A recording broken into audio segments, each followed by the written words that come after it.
Hey guys, welcome back to my channel. Oh my gosh, this is my first video. Yes, I'm finally doing it. I finally found the time to sit down and make this video. As you can see, I'm outside and I'm sure you'll be able to hear the birds and the crows and some cars passing by, but hopefully you'll be able to hear me clearly. If you are new here, this is Just Kadzai, where we are pretty much just figuring life out together, so come along for the ride. I want to start off by saying, like, I'm really excited to be making this video, but just starting my channel because I've been wanting to do this for a really long time. There are a lot of topics and things I'll be thinking about. I'm like, I've never actually heard someone talking about this, and I'm really passionate about having certain conversations and just letting some of my thoughts out. So this is me letting my thoughts out. If you feel like this could be you, if you have these random thoughts, if you can relate, make sure to like this video, comment, let me know your experiences, because I'm sure we might share similar experiences, and I always believe there's something you can learn from the next person. So let's get into this video. Moving back home, y'all.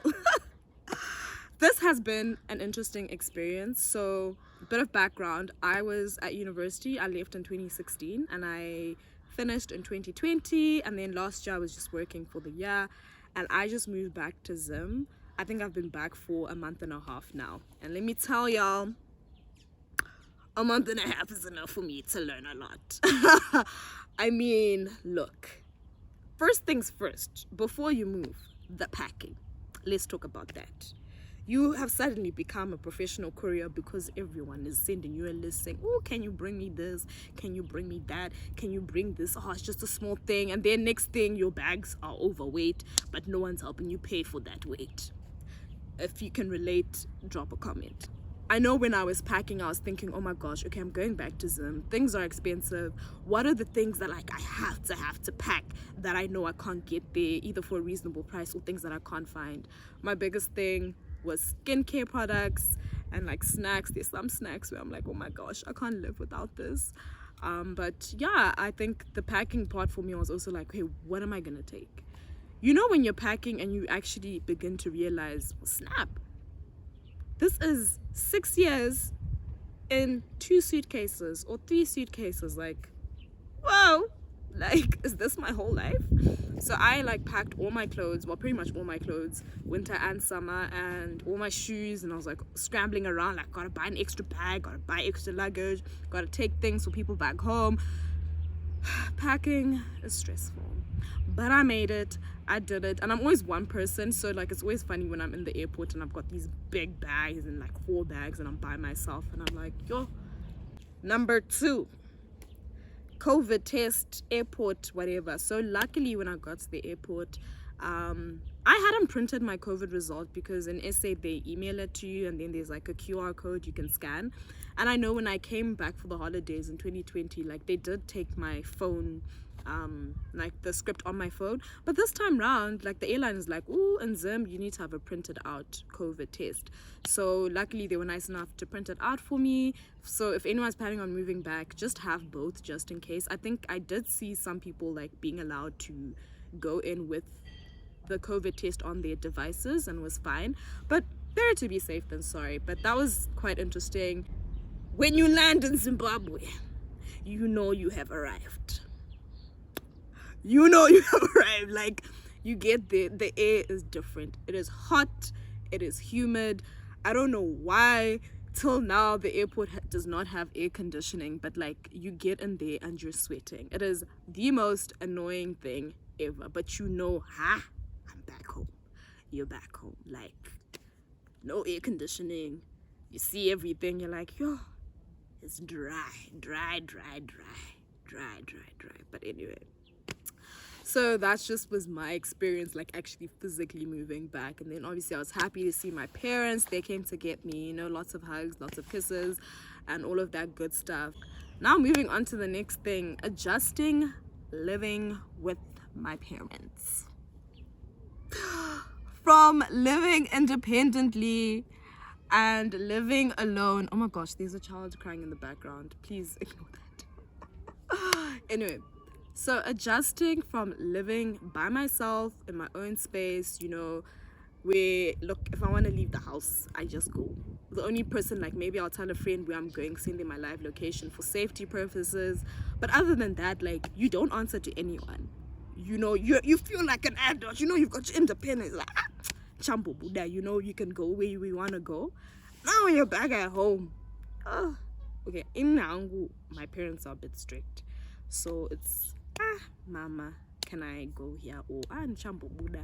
But best believe you're going to be asked, nani? So, like, who are you going with? Like, where are you going? And sometimes you don't always want to answer these questions, like, bruh, I'm just leaving the house, I'll be back. But you can't say that because they're your rents and you need to respect them. But so that's like the biggest adjustment, is the fact that I can't just leave. Like, I have to actually explain myself, like, where am I going, who am I gonna be with, what time I'm gonna be back. And sometimes when you're living by yourself, sometimes, like, you leave like with one plan and then another plan happens and another plan happens, so you actually never really know what time you're coming back. Now I've got to be thinking, curfew, what time is my curfew? Y'all, I am 25, I still have a curfew, although sometimes you can go baiza. But yeah, that is a big adjustment. Let me know if you can relate to that. Like, what was it like moving back and living with your parents? Yeah, y'all, moving back is a lot. Okay, another thing. Look, don't judge me. Don't come for me. I don't have my license.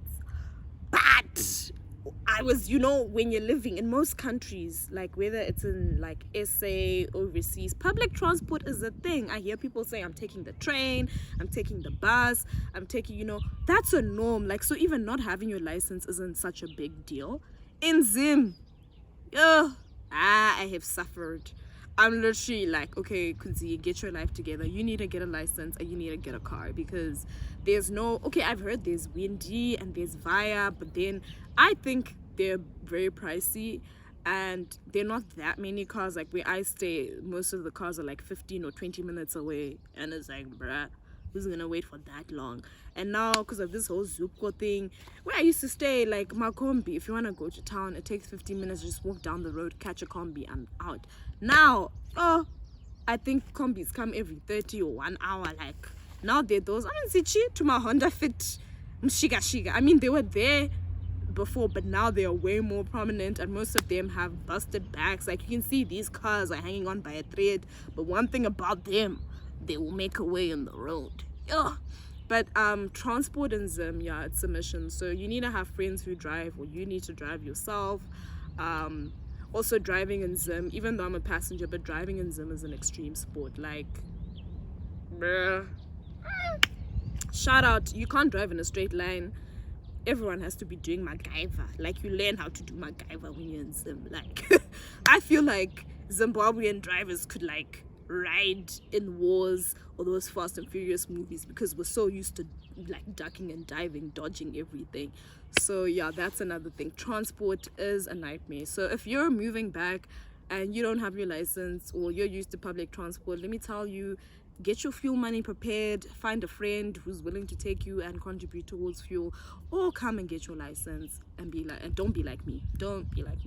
People are hustling in Zim. Let me tell you, guys, do not be fooled. People are on their hustle.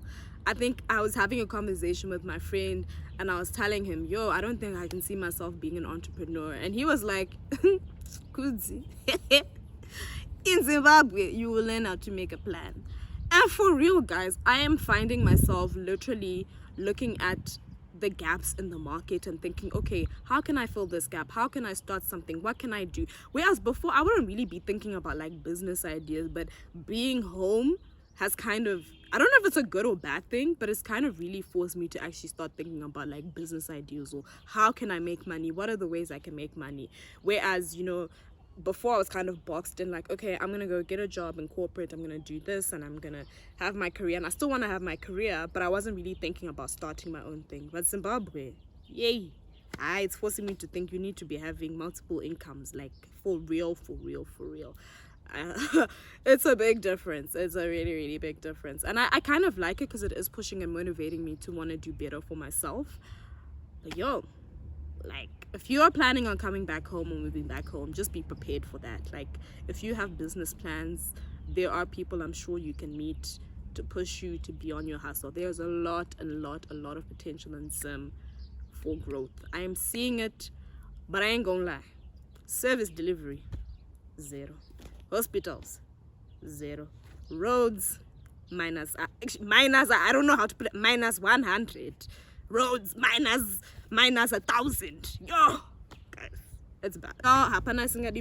People are selling clothes, people are selling phones, people are doing nails, people are selling hair. Like, it's a lot more. I'm not saying it wasn't there before, but I'm noticing it's a lot more prominent. I think because of COVID, people are really utilizing the use of social media, which is something I really love to see Zimbabweans doing. Like, y'all are on your hustle. Shout out to y'all. Hopefully I make enough money to be supporting all your businesses, because you guys look like you're doing the things. Like, shout out to y'all.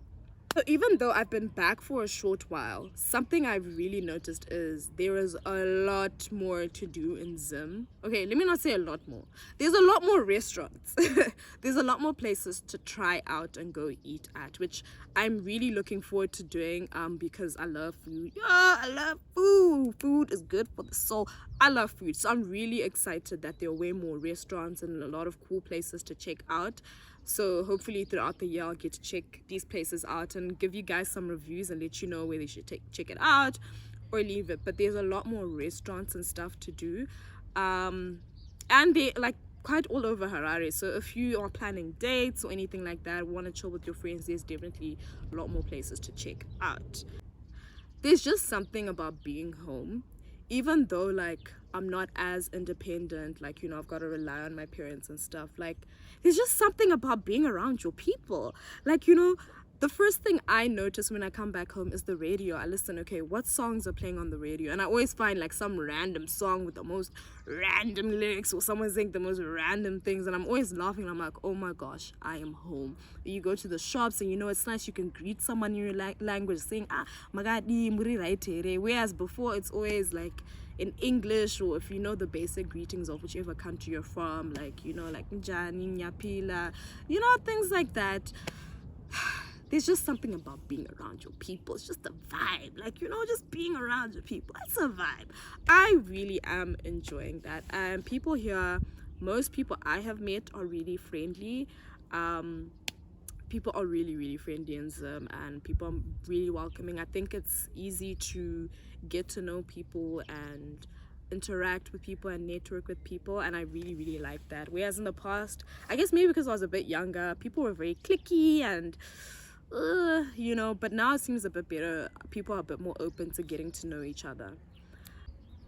So I went to the Zim YouTubers link up, and unfortunately I had to leave early, but I learned so much information, and that really pushed me to start this channel and to be where I'm at. Shout out to Kumbi for hosting that event and pulling it together, and all the speakers. Y'all, I learned so much, and I know like the biggest advice is just start. Every YouTuber I have met, or every YouTuber I've seen who started the videos, literally says just go for it. So this is me just going for it, just starting and seeing how this goes, and as time goes, we're gonna grow. I know this channel is gonna grow, and I'm gonna improve, I'm gonna do better, I'm gonna get lots of good feedback.